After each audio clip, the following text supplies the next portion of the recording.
Los nervios craneanos son 12 pares. Hay uno derecho y uno izquierdo, es decir, del tallo encefálico donde salen la mayoría, reconocemos dos, uno que sale hacia la derecha, hacia la mitad derecha del cuerpo, y el otro que sale hacia la mitad izquierda, independientemente que después algunas fibras se crucen. Estos 12 pares no están distribuidos como en la médula espinal metaméricamente, es decir, no salen segmentariamente, sino que los vamos a encontrar distribuidos a lo largo del encéfalo, en su mayoría, reitero, en el tallo encefálico. Casi todos por ventral, salvo un par que sale por dorsal de ese tallo encefálico. A diferencia de lo que hablábamos recién de los nervios espinales, no están divididas sus raíces sensitivas y motoras. Y acá hay algo que ya nos vamos a detener y que tiene que ver con el origen de estos nervios. De acuerdo a su origen, y en este caso hablamos de origen embriológico, en el desarrollo, podemos reconocer dentro de esos 12 pares 3 clases de nervios, que son fáciles si los pensamos. Los específicos, que son los que tienen que ver con la sensibilidad, con los sentidos, digamos, que son el primer par, el olfativo, el segundo, el óptico, el de la visión, y el octavo, que es el vestíbulo coclear y que tiene que ver con el sentido del oído, con la audición y con el sentido del equilibrio.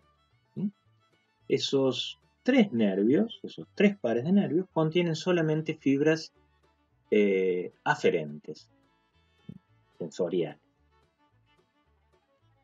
Hay otro grupo de nervios que se denominan nervios branquiales y que en general son mixtos, es decir, tienen fibras de distintos tipos, tanto aferentes como eferentes.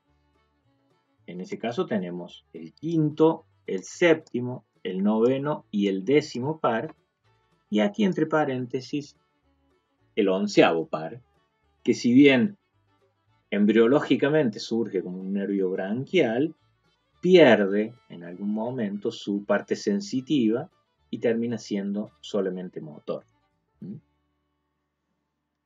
Y por último, un grupo de nervios somíticos, es decir, son nervios motores que van a llegar a músculos de origen somítico.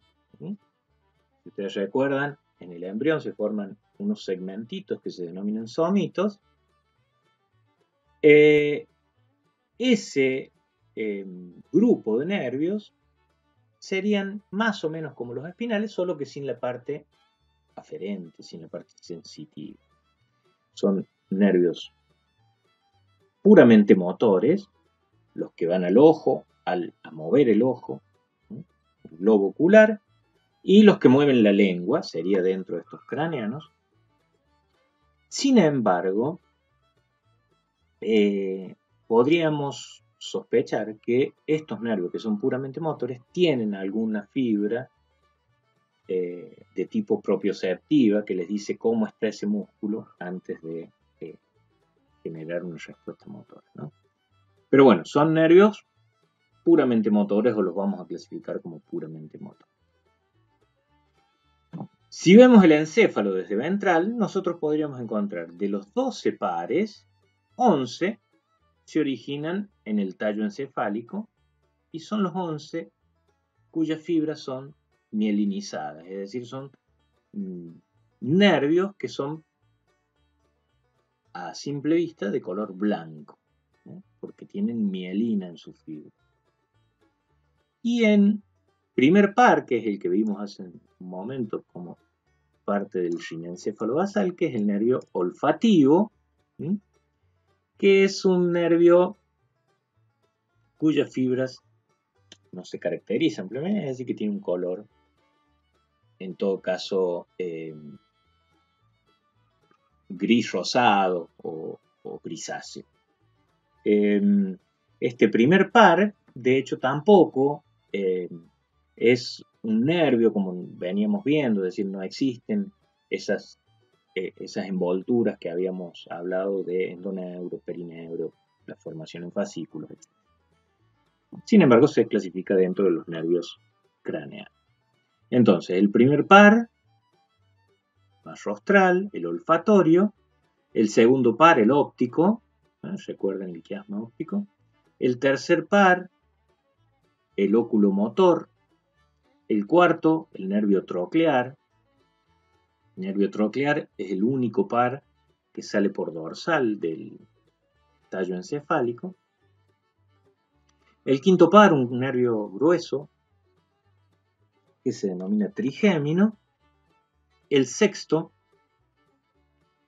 es el nervio abducente. El séptimo es el nervio facial, o intermedio facial. El octavo es el vestíbulo coclear. El noveno es el glosofaringio. El décimo es el nervio vago. El undécimo, el accesorio o accesorio espinal. Y el duodécimo, el nervio hipogloso. Ahora vamos a ver cada uno de ellos por separado. Esto es lo que les quería decir antes con respecto al origen. Nosotros, en la superficie del tallo encefálico, vemos la salida del nervio, por ejemplo, en este caso, el oculomotor. La emergencia del nervio en la superficie del tallo encefálico. Eso podríamos denominarlo origen. Sin embargo, nosotros sabemos que estos nervios son fibras agrupadas y las fibras son axones y los axones están unidos a un cuerpo neuronal. Entonces, el origen real de los nervios sería básicamente donde está el cuerpo de la neurona. Por lo tanto, suele hacerse esta diferencia entre origen aparente, que es el lugar donde emerge. Por ejemplo, el quinto par emerge en el metencéfalo. Ahí lo vemos emerger, ¿sí? En el metencéfalo. ¿Está bien? Sin embargo, sus núcleos, es decir, su origen real, van a estar no solo en el metencéfalo, sino también en el mielencéfalo. ¿Está bien? Cuando nosotros hablemos de origen, en general nos vamos a estar refiriendo al origen aparente, el lugar donde lo vemos emerger, es decir, a la parte macroscópica de ese nervio. ¿Está bien? Origen real, el lugar donde están los núcleos. Origen aparente, el lugar de emergencia en la superficie. El primer par, que se denomina nervio olfatorio, es ese primer par que veíamos que tiene un bulbo, o los nervios olfativos llegan a un bulbo que se apoya en la lámina cribosa. A ese bulbo no solo llegan los nervios olfativos de la mucosa olfatoria, sino que también va a llegar el nervio del órgano vomeronasal, el nervio vomeronasal. Son todas fibras de tipo aferentes viscerales especiales, es decir, es un nervio sensorial y sus componentes son aferentes viscerales especiales. Aferentes, es decir, sensitivos, centrípetos, viscerales porque desencadenan o tienen que ver con algún proceso visceral, y especiales porque tienen que ver con un órgano de los sentidos. ¿Está bien? El primer par entonces más o menos lo habíamos descrito cuando vimos telencéfalo. El segundo par craneano es también un nervio específico, un nervio que lleva fibras sensoriales, pero en este caso son fibras aferentes somáticas especiales, es decir, tienen que ver con el sentido de la vista, la esterocepción relacionada a un sentido. ¿Está bien? Su origen aparente, es decir, su emergencia, es a nivel del diencéfalo. ¿Está bien? Como se trata de fibras sensoriales, nosotros podríamos hablar que el nervio se origina a nivel de la retina, a nivel de esa capa multicelular o de esas capas celulares que son una especie de ganglio que se modificó, donde hay neuronas que van haciendo sinapsis, neuronas de diferentes tipos, que reciben o que responden generando un estímulo a partir del ingreso de luz, ¿no? A partir de cada una de las retinas se forma entonces un nervio óptico, derecho, izquierdo. Esas o las fibras que componen esos nervios ópticos se entrecruzan a nivel del quiasma óptico, y acá ya vamos a ver más adelante que hay diferencias entre las especies en el número de fibras que se cruzan, y a partir de ahí, de ese quiasma óptico, que está, recuerden ustedes, al rostral del infundíbulo, del tubo cinerio, se forman los tractos ópticos que van a llegar a diferentes porciones del encéfalo y que vamos a ver después a nivel de las vías. El tercero, el cuarto y el sexto par son nervios afectados a el movimiento de los ojos. Es decir, son nervios que se van a encargar de inervar los músculos del ojo. Hay dos tipos de músculos en el ojo. Los que mueven el ojo para distintos lados, que serían músculo estriado de origen somítico, y otro tipo de músculo que son músculos lisos, ¿sí? Que son los que, por ejemplo, cierran o abren la abertura de la pupila, o los que tiran para que el cristalino enfoque si estamos mirando más cerca o mirando más lejos. Ese músculo liso está inervado por fibras eferentes viscerales generales, ¿no? Fibras que viajan por este nervio que es el oculomotor. El resto de las fibras, el resto de los componentes son eferentes somáticos generales porque van a los músculos estriados del ojo. El nervio oculomotor inerva casi todos los músculos del ojo, excepto este músculo que se llama recto lateral y una parte lateral de otro músculo que se llama retractor del ojo, retractor del bulbo ocular. El nervio troclear inerva un músculo que está aquí a dorsal, cruzado, y que se denomina oblicuo dorsal del ojo. El nervio abducente lo que hace es abducir el ojo, es decir, alejarlo de la línea media, por lo tanto es el que inerva este músculo que se denomina recto lateral del ojo, y ese fascículo lateral que no inervaba el oculomotor. Es decir, todos estos nervios, lo que van a hacer es inervar a los músculos del ojo, ¿sí? Están compuestos de fibras eferentes, y en el caso del nervio oculomotor, no solo eferentes somáticas para el músculo estriado, sino también eferentes viscerales para el músculo del iris o los músculos del iris y de los cuerpos ciliares. El quinto par es un nervio muy grande, grueso, un nervio muy notable, que tiene su origen en el metaencéfalo, que se divide en tres. Tiene un ganglio grande, muy grande también, y a partir de ese ganglio surgen tres ramas. Trigémino sería como decir trillizo, por eso se llama trigémino, porque se divide en tres ramas. no son tres ramas iguales, son bastante desiguales, sobre todo una. Así que no serían trillizos idénticos, por decirlo de una forma. Este nervio está compuesto por, en principio, dos tipos de fibras. Aferentes somáticas generales, es un nervio principalmente sensitivo, la sensibilidad de la cara, la sensibilidad de los dientes, ¿sí? De los labios, esa sensibilidad de la conjuntiva, toda esa sensibilidad es del nervio trigémino, o viaja por ese nervio trigémino, por alguna de sus ramas.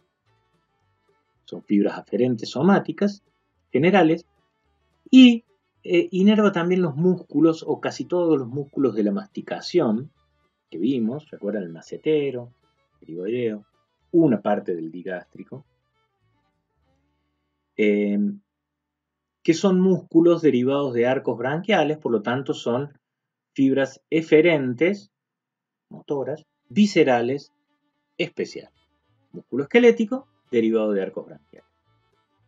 ¿Cómo se denominan las ramas del nervio trigémino?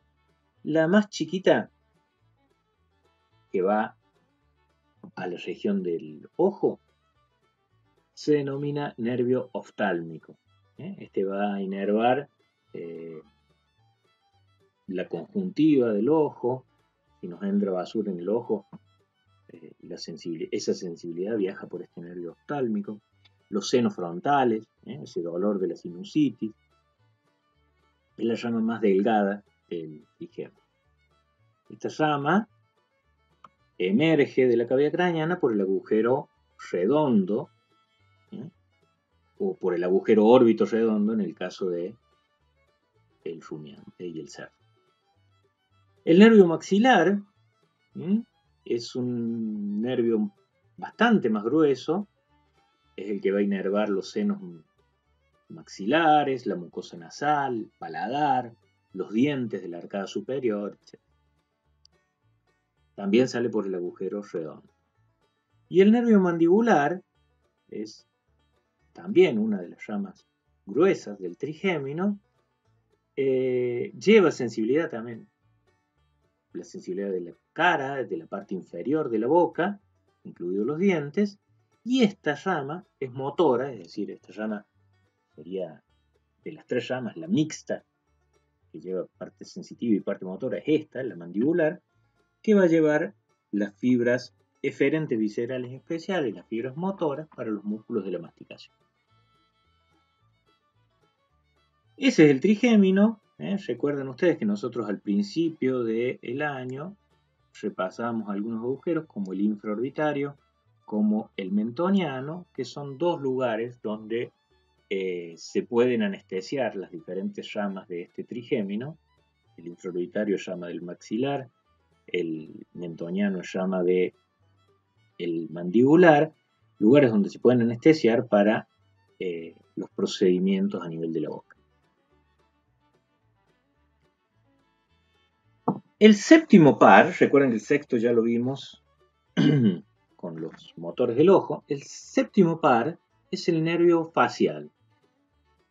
El nervio facial es un nervio mixto,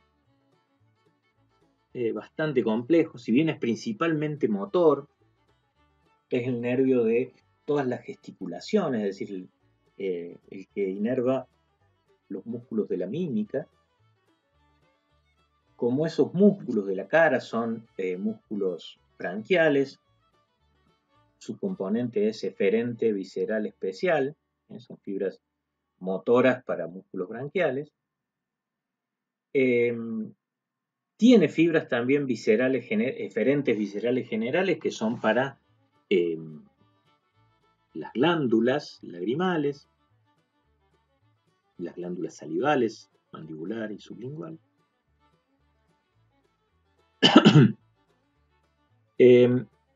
Fibras aferentes, es decir, sensitivas, somáticas generales y viscerales especiales. ¿Por qué viscerales especiales? Porque este nervio facial inerva los 2/3 rostrales, o los 2 tercios apicales de la lengua, donde están las papilas gustativas de ese sector, es decir, lleva el sentido del gusto, por eso es especial, aferentes viscerales especiales, y también la sensibilidad de la oreja, o de parte de la oreja, está dada por fibras aferentes somáticas generales. Es decir, un nervio bastante complejo, tiene diferentes ramas, hay una parálisis bastante frecuente de este nervio, se puede generar o se puede dar una parálisis en este nervio que genera la inmovilidad de la mitad de la cara, del lado que afecta. Bien, el origen de este nervio es la médula oblonga, y sale o emerge de la cavidad por el meato acústico interno, y ahí se desprende una parte que se llama cuerda del tímpano, otra parte va a ser el intermedio. Por eso también el nervio suele llamarse intermedio radial. El nervio vestíbulo coclear, el octavo par, es un nervio específico, es un nervio sensorial, es un nervio que se origina en el oído interno y que lleva 2 tipos de sensibilidades, una exteroceptiva, que es la audición, y otra propioceptiva, que es el equilibrio, dependiendo de dónde vengan esas fibras, si es desde el órgano coclear o desde el órgano vestibular. ¿Está bien? Es decir, un nervio sensorial, puramente compuesto de fibras aferentes somáticas especiales, porque tienen que ver con un órgano de los sentidos, y lleva exterocepción especial, oído, audición, perdón, propiocepción especial, equilibrio. El noveno par es el nervio glosofaringeo. Glosofaringeo nos da idea de las regiones a las que llega este nervio, ¿no? Se origina también aparentemente en el mielencéfalo y va a llegar gloso, significa lengua, faringe, es decir, va a inervar la faringe y áreas circundantes a la faringe y a la lengua. Tiene 4 componentes: eferentes viscerales generales, que van a ir en principio a la glándula parótida, por ejemplo, es decir, glándula salival.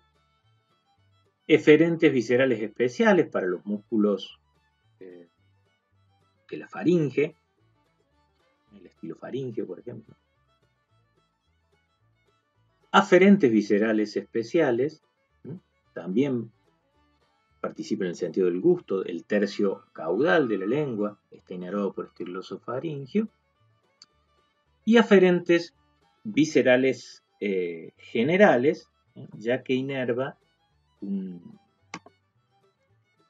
o tiene fibras en un órgano que se denomina seno carotídeo, un ganglio, que es una especie de sensor de la presión sanguínea,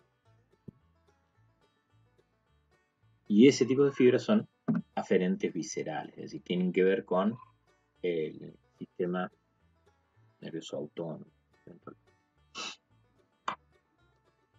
El nervio vago es el más complejo en cuanto a funciones, en cuanto a fibras que lo componen, y es el que tiene el recorrido más largo. Es un nervio que se origina a nivel de la médula oblonga, su origen aparente está en la médula oblonga, y recorre todo el cuello, atraviesa el tórax y llega hasta la mitad de la cavidad abdominal. Es decir, un nervio sumamente largo y que se encarga de llevar fibras eferentes viscerales generales principalmente a la mayoría de los órganos vegetativos del abdomen, a los órganos vegetativos o autónomos del tórax.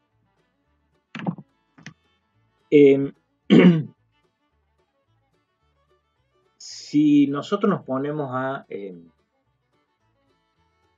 ver los lugares a los que llevo, podemos más o menos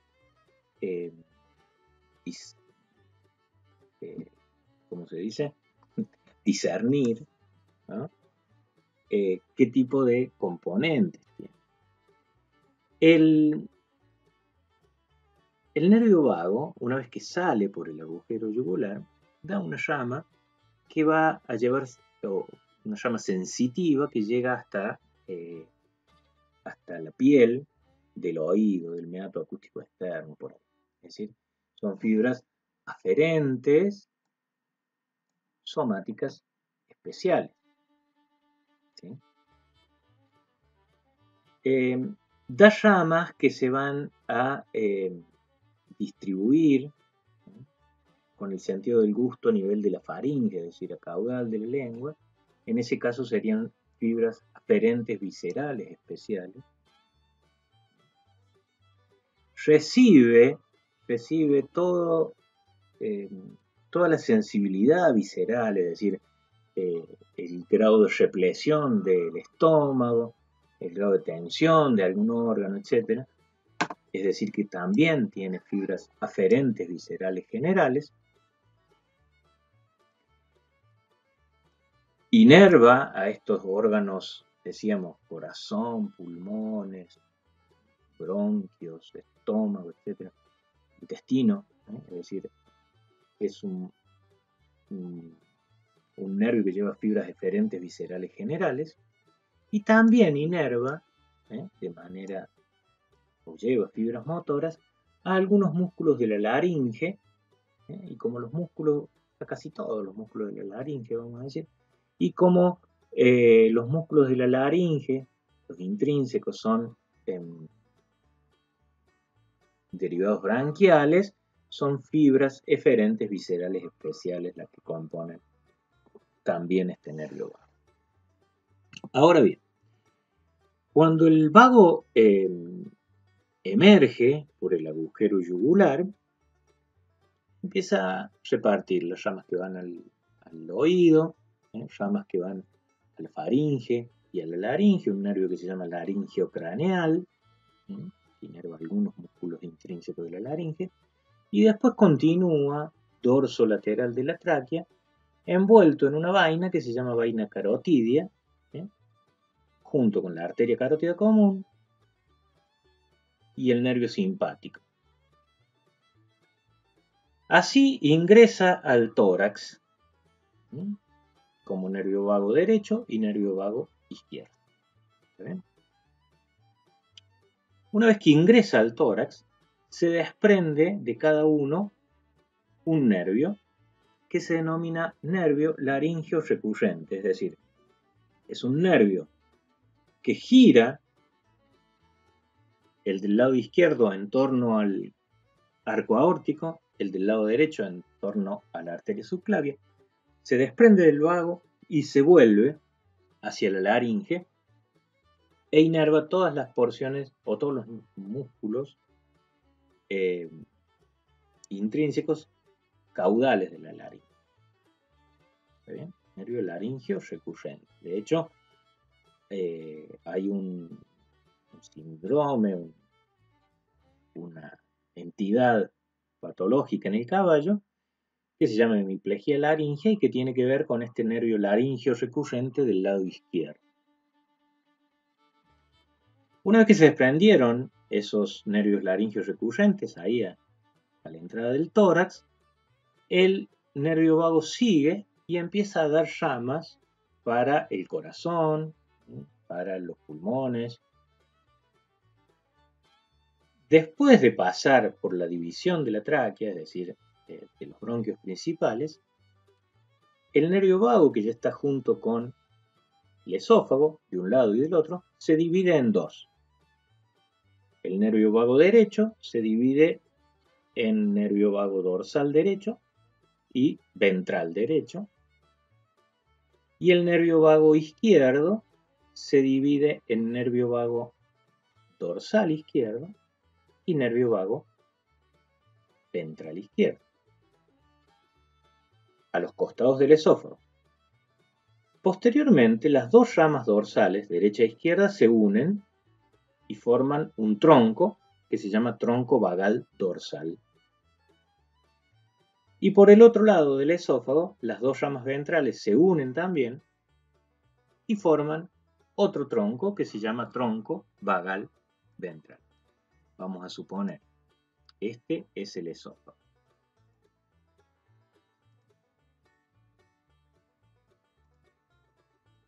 El vago derecho se divide en dos, dorsal y ventral.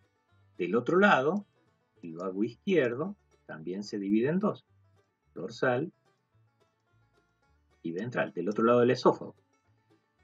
Después, el dorsal derecho y el dorsal izquierdo se unen y forman un tronco que se llama tronco vagal dorsal, mientras que el ventral izquierdo y el ventral derecho se unen y forman otro tronco que se llama tronco vagal ventral.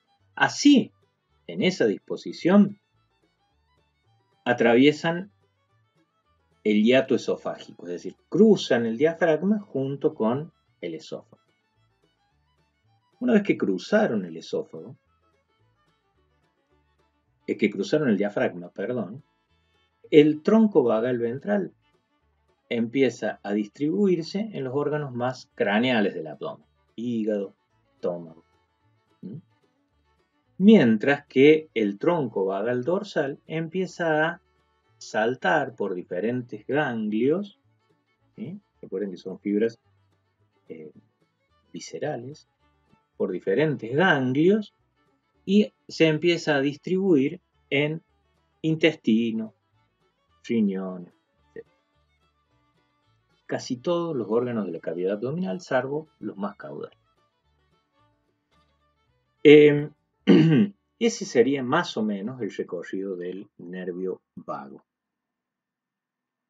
Ya lo vamos a ver con algo más de detalle cuando veamos sistema nervioso vegetativo o la parte vegetativa del sistema nervioso periférico. El 11º par, dijimos que son 12 los pares, el 11º par es el nervio accesorio. Es un nervio que tiene como doble origen, craneano y espinal, es decir, recibe fibras de la médula y fibras de la médula oblonga. También tiene su emergencia por el agujero yugular junto con el vago y con el glosofaringeo, es decir, con el 9 y el 10. Estos tres nervios, 9, 10 y 11, forman un grupo que se llama grupo yugular porque salen por el agujero yugular. El nervio accesorio quedó con fibras eferentes viscerales especiales, es decir, fibras motoras para músculos branquiales, y va a inervar tres músculos, vamos a decir, el brachiocefálico, el trapecio y el esternocefálico. ¿Sí? Una vez que emerge este nervio a nivel del atlas, más o menos se divide en dos ramas, una que se va al brachiocefálico y al trapecio, y la otra que se va más ventral, que se va al esternocefálico principal. Por último, el 12º par, el nervio hipogloso, que surge de la médula oblonga también, emerge por el agujero hipogloso del hueso occipital y que va a llevar inervación motora a la lengua, es decir, que lleva su componente son fibras eferentes somáticas generales. Reitero, estos nervios que son puramente motores, que dijimos el 3, el 4, el 6 y el 12, son nervios que inervan músculos somíticos, también tendrían teóricamente un componente aferente de la propiocepción de esos músculos, es decir, una lengua no se puede plegar más de lo que está plegada, es decir, tiene que haber información de retroalimentación también.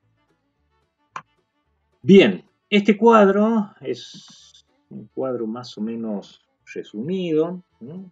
Tendrán que ver ustedes los detalles, pero podría ser este el origen aparente, ginencéfalo o telencéfalo, como veíamos en el sistema nervioso central, podría ser el origen del primero. Después fíjense que en el diencéfalo surge el segundo par, el tercero y el cuarto del mesencéfalo, uno por ventral, el tercero, otro por dorsal, el cuarto. En el metencéfalo, el trigémino es el nervio grande, que decíamos que sale por diferentes agujeros, redondo y oval, o por el órbito redondo y oval, dependiendo de la especie. Y por último, todos los demás nervios, desde el abducente hasta el hipogloso, se originan en la médula oblonga y van a salir por 4 agujeros